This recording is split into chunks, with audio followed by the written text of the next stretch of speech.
Well, hello and good afternoon to you from NFL Films here on the third floor. This is the best football show, and this is what we are going to call Wisdom Wednesday. All right.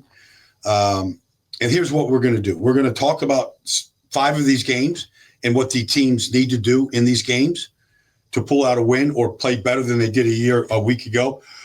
I've just selected 5. Let's get to it. Now, this is the best football show. You can find this by downloading your free Odyssey app. All right, finding the best football show, liking it, subscribing to it, commenting on it, and telling all your friends about it. And you can find what I do at Baldy NFL across all the social media platforms. I've got 50 videos from week 1 out there floating around from every single game. You can find me on Twitter, or X, on Instagram, on Threads, on TikTok, YouTube. It's all out there, and all my work on the NFL Network. So let's get to Wisdom Wednesday, because I think we got a great game in New York this weekend. In New York, Buffalo coming off that comeback win, down 40-25 in the fourth quarter, to come back and beat the Ravens like they did. It was, you're going to have to score points or keep Buffalo's offense off the field. So when you watch the Jets last week against Pittsburgh, they played great. They played great offensively. The offensive line, Armand Membu was the number 1 rated rookie offensive lineman in the league. He played very well against TJ and the whole group. But Tippmann played great, and Josh Myers was the answer at center, and Simpson and Fashanu. It was good. It was a very good group, very good performance. They ran 39 times for 182 yards. And so what they need to do here is they need to dust that off. And if you lost with 39 runs, how about if they get to 40 runs? They get to 40 runs against Buffalo this week, they'll win the game. Now, Xavier Gipson turned it over on a kickoff return. It was the difference in the game. Aaron Rodgers got the ball to 22-yard line. 2 plays later, it was a touchdown. So the Jets offensively can do a lot. Josh Allen and their offense is a beast. He's difficult to stop. When they have beaten Josh Allen, and they have beaten him recently, they've taken the ball away. They've created turnovers. The Jets had 1 forced fumble last week.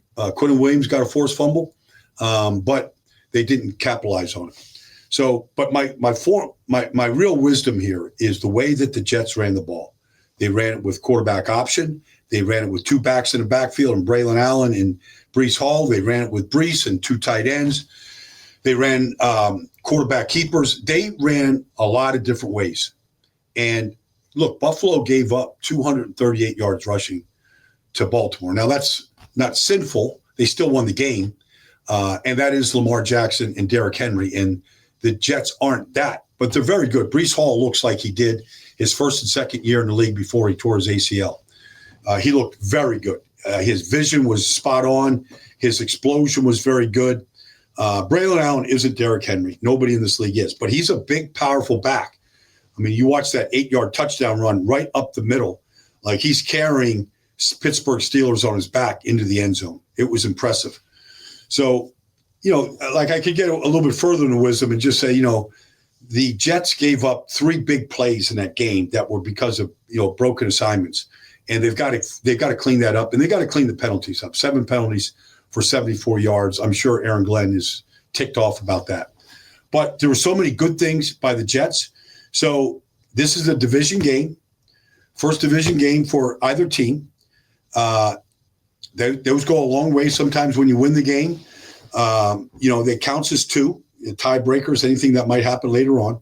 But I was very encouraged by the Jets offense and how they performed. Let's go to my next game, Cleveland and Baltimore. Cleveland should have beaten Cincinnati last Sunday. They lost 17-16, but honestly, they totally outplayed Cincinnati. If Cleveland could have made kicks and caught the ball, they would have blown Cincinnati out. Cleveland defensively, they played great. They really did. I mean, it was the rookies, Mason Graham and Carson Schlesinger was good. Myles Garrett took the game over in the fourth quarter. He was relentless. They were really, really good. Schwartzy called a great game. But gosh, Jerry Jeudy dropped balls and Cedric Tillman dropped balls. The only guy that caught everything was Dylan Sampson, the rookie running back, who was the one. And look, there was 2 bright spots on offense. It was Joe Flacco played great. Didn't look 40 at all. Made one great throw after another. and Dylan Sampson caught everything that they threw at him and was their leading receiver. Now, maybe they get Quinshon Judkins in this week. I don't know if he's ready to go or not, but they drafted 2 rookie running backs for a reason. They wanted fresh legs. Sampson was their best offensive player after Flacco. But, even at the very end of the game, the ball was dropped and it's both interceptions were off drops that Joe Flacco threw last week. Both of them were in the hands of his receivers and went through the hands and into the arms of the Cincinnati Bengals. So catch the ball, make your kicks. I mean, that's not too much to ask. Get on the jug machine, and your kicker's got to make extra points, and he's got to make field goals that are there to be made. If you can't make those kicks, you got to get a new kicker. It's just that simple. So I'm encouraged by what I saw from Cleveland. And Baltimore, look, they had that game wrapped up, obviously. But that 3-and-out at the end of the game, they didn't go for it on 4th and 3. I don't have a problem with that deep in their territory. But, you've been able to do whatever you wanted to do all game in crunch time when you needed, 2 first downs to win the game. They couldn't get it. So, they got some work to do as well. Okay. The Giants traveled to Dallas. I saw the Giants play Washington last week. And I know that Brian Dable is staying with Russell Wilson. And I get it to some degree. I don't know that they could beat Dallas with Russell Wilson. I don't know who they can beat with Russell the way he played last week. He didn't see the field well. He sacked himself. They couldn't score from the 1-yard line. The offensive line, it was awful. It was dreadful. Jackson Dart, here's the dilemma the Giants have. And this is part of the wisdom here. They really don't know if Jackson's ready or he's not ready. Nobody does until you put him out there. Now, sometimes you could put a guy out there too soon. The team isn't ready. They're not good. And the guy just gets shellacked. That can happen. I don't feel like that's going to happen to this kid. I feel like the kid can make the throws, sees the field really well, and he's a great athlete. He runs and extends plays really well. If Bo Nix, look, if you want to just compare Jackson Dart to Bo Nix, if you just want to do that. Now, I don't know if that's fair or not fair. One team has Sean Payton designing the offense, calling the plays. He's an elite guy. I'm not saying Brian Dable and Kafka isn't, but let's just say the guy started 40 games in the SEC. He's been into Tuscaloosa. He's been into Baton Rouge on a Saturday night. He's been between the hedges in Georgia and Athens. Nothing looked too big for him in that. And those are hornets' nests to go into and play. And none of it looked too big. He looked great in the preseason. I know it's preseason. I just feel like he's going to help elevate everybody around him. The comparison I was making to Bo Nix last year, Bo Nix in his first 2 games last year, he couldn't complete a ball to his wide receivers. And here he is, throwing a touchdown pass in the opening drive in a playoff game to Troy Franklin. Like the kid just improved by playing. And I just feel like the Giants Dallas is not a great team by any stretch. They played very well defensively against the Eagles, and they have 10 days to get ready for this game. But I just feel like Russell Wilson is too easy to defend right now. He doesn't have the movement he once had where he could extend plays and get out of the pocket and step up in the pocket. He tried to step up in the pocket 3 times the other day to clear the soup to get away from, all the bodies, and he got sacked each time. I saw enough. Just the balls got batted down at the line. He had 3 balls batted down last week, trying to win from the pocket. I don't think it's too soon to go to Jackson Dart. And if he comes off, I was told that he might get on the field last week against Washington. At the very least, I believe he needs to get on the field. I remember when Donovan McNabb was drafted by Andy Reid and the Eagles, Joe Banner, in 1999. And they brought in Doug Peterson to be the starting quarterback, and he did start the first 5 or 6 games. But they played Donovan in those games. They gave him a series. They gave him some time. I believe you got to get at least Jackson Dart in the game, see what he does. And if he does well, you just keep him in the game. And if he doesn't, you go back to Russell. But just give him a package. Just see if things change. Because it was hard. It was hard to watch last week, and it was even worse to study. All right, let's go to Denver and Indy. Denver's defense was phenomenal. They held Tennessee to 133 yards. And honestly, Cam Ward played well.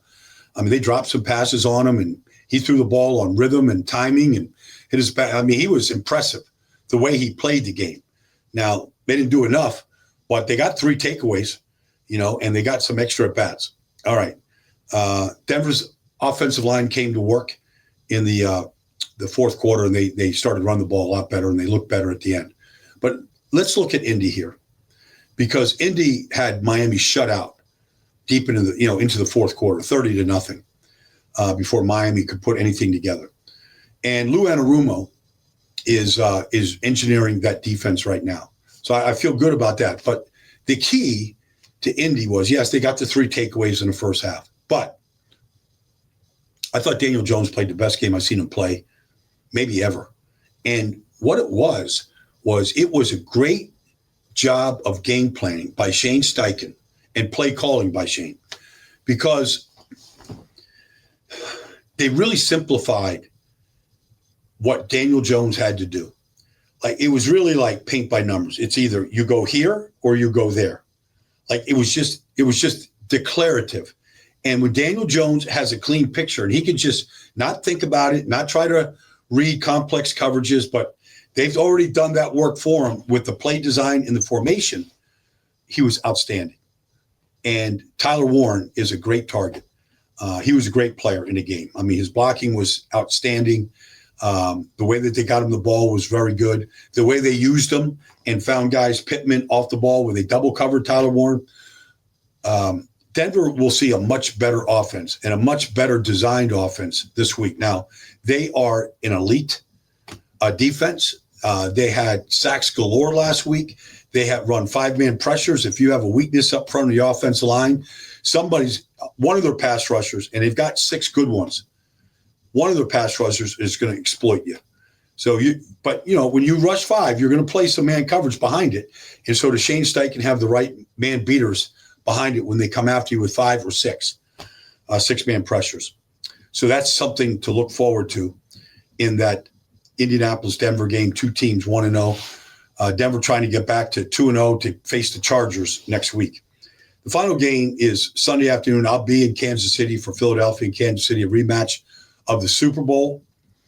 One thing that just jumped out at me, and it was a problem at times last year in Philadelphia, although, look, they won 18 games, so how much of a problem was anything? Look, last week, the Cowboys shut down Saquon Barkley. So it was a lot more for, I thought, Jalen to do. And Dallas blitzed them with some single blitzes off the slot 3 different times, and all 3 times they were effective.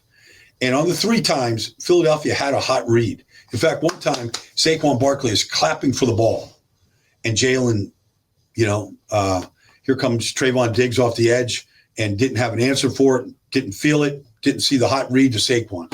Another time, Deron Bland came off the slot, and there was A.J. Brown waiting on the ball on a hot read, and Jalen didn't see him. All right, he missed a few. They won 24-20, no harm, no foul, nobody say anything. I'm just saying, I saw Spags last week get to, in Brazil, Steve Spagnuolo. I saw him get to Justin Herbert quite a few times and get him down with some really clever blitzes, different type of pressures. And so that's what they are.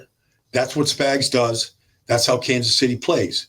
So it's going to be interesting to me to see how Philadelphia handles the pressures. Now, Super Bowl, it really didn't get to that. Saquon ran good. They were up 34-0. They got the pick 6. The thing steamrolled. I don't expect Kansas City to play like that. But I do expect Philadelphia to do a better job of handling the pressures that Spags throws at Jalen Hurts and this offense, and to test. You're going to have a new left guard in there. You got a different right guard than the Super Bowl. And it's a different year. You might have a new running back in there in Tank Bigsby, who they just traded for. There'll be no Will Shipley. So, maybe it's A.J. Dillon and Saquon, but, it might have some new pieces in there. So, can they work harmoniously together? So that's just something to look for when Spags does blitz, because he's going to blitz, and it could be from anywhere on the field, any down and distance. He's got a package. How does Philadelphia handle it? And does it lead to sacks, turnovers, missed opportunities? Or, there's a lot of quarterbacks in this league that are dying to be blitzed because they know there are big plays waiting to be had. So that's my bit of Wisdom Wednesday for the Eagles and everybody else that I just mentioned. Thanks for joining me, everybody. I'll be here tomorrow kind of previewing the big Thursday night matchup between Green Bay and Washington. Should be a doozy. Two really good teams and a couple other games on the slate. Any other news that breaks, we'll be talking about it tomorrow. Thanks for joining me, everybody, right here on the Best Football Show.